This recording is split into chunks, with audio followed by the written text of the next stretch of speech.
Hello viewers, welcome back to another episode, and after I've brought the VAX 4300 back to life in the last video, I will now build a VAX cluster with my machines.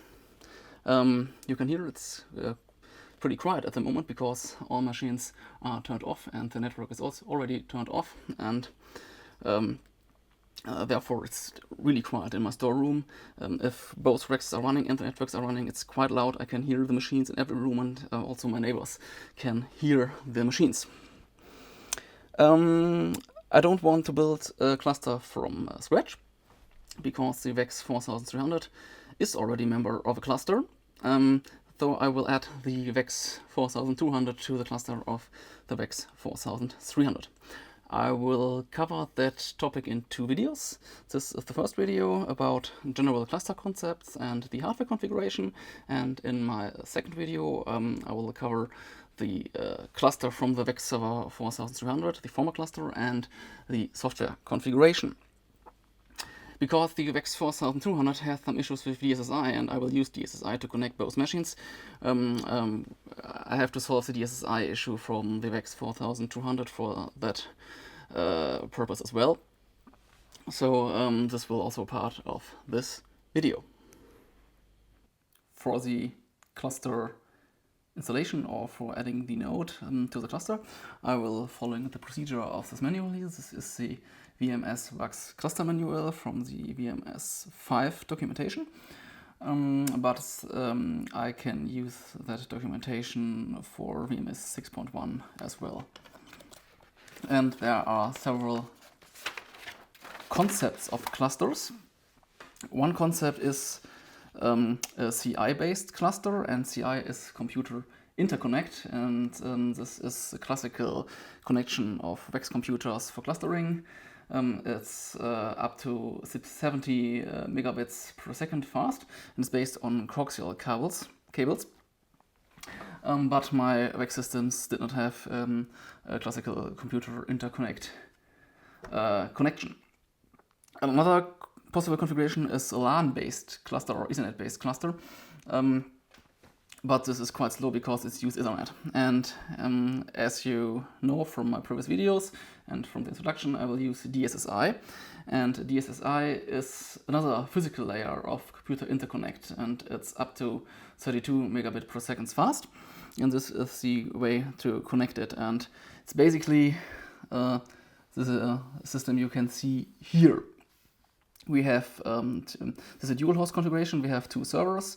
These are both boot servers, and we have disks that are shared over DSSI. And later on, I will add some satellites. They are connected over Ethernet to the cluster.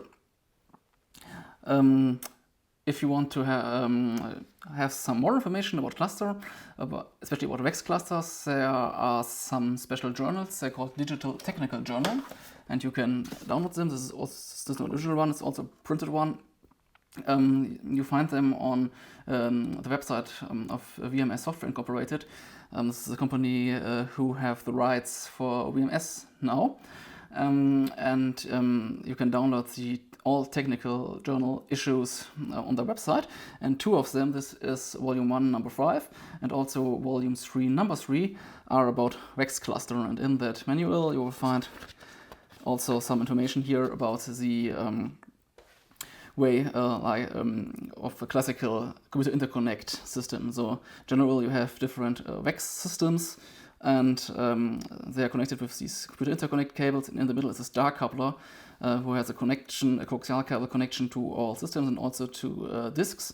And this is a classical way of VAX clustering, and it was introduced with the first VAXs, and the DSSI connection was introduced somewhere in the 80s later on to have a much cheaper way of clustering.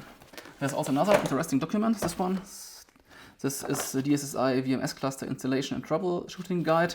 You can find this document also online, and in this guide are a lot of information about DSSA clustering, also in combination with alpha systems, because you can cluster a VAX with an alpha over DSSI as well.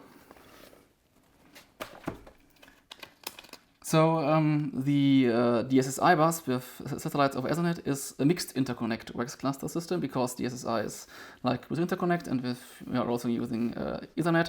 Therefore, this is called mixed interconnect when you use both. And later in the manual,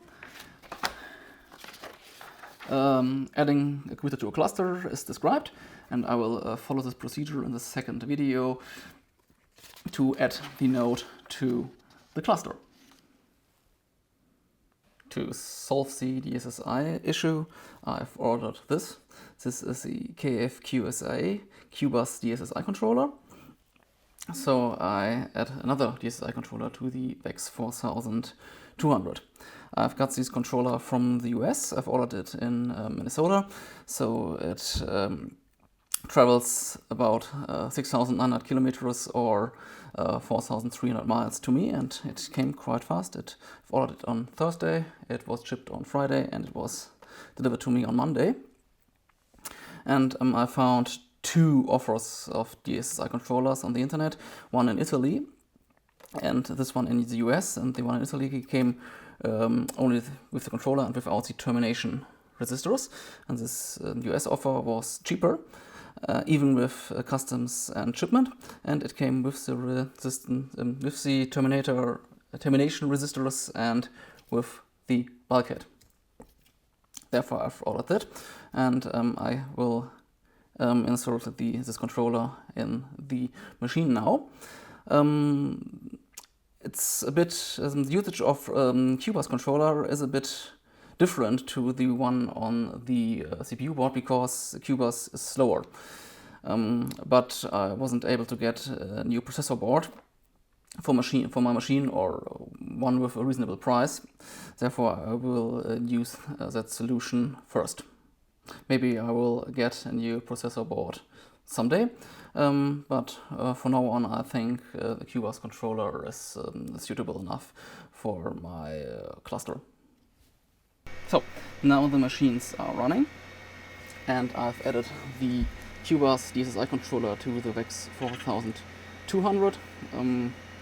I have to take the controller out and put it in a few times, because there is a small dip switch and I had to read the manual for the configuration. So it took me a while to configure this controller, but now it works. And here this is a DSSI cable. It's connected to the controller, and it goes here to this connector in the VAX 4300. This is the connector for the internal DSSI bus. So the controller is here located on the CPU board, and the DSSI goes through the 4 devices. And here this is the output. Here is a second DSSI controller which isn't in use at the moment. Only the terminators are located. I've did also some tests with the internal controller and the internal cabling as well, and I've added my second RF74 hard drive to that machine, but I think my second, sorry, it's not my second, it's my third RF74 device, and this is already, I think this is broken, because I wasn't able to see it also with that controller, but we can see the devices, and you can go up here. This is quite interesting, because in the configuration, the controller appears as one controller per disk. So you can see here, these are the 4 devices of the VAX 4300, and it appears as 4 different controllers.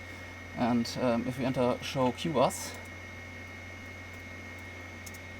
you can see 4 addresses for the 4 hard drives. So the controller is a bit different than the controller of the VAX 4300. You can see it over here. Here are also the 4 devices. And if we enter show DSSI on that machine, it will scan the bus. And we can also see the other controller. Takes a while. There is the other controller with node 5 as KF08W2, and this is the other machine. So both machines can see the disks and the other machine, but because the VAX 4200 thinks it's UQSSP controller, I cannot enter a command to see the other controller, but I think the machine can see the disk, so I think there is a connection between both machines. So the hardware is running, and in the next video I will show the software configuration, and hope you'll find it interesting, and leave comments below, and see you in the next video.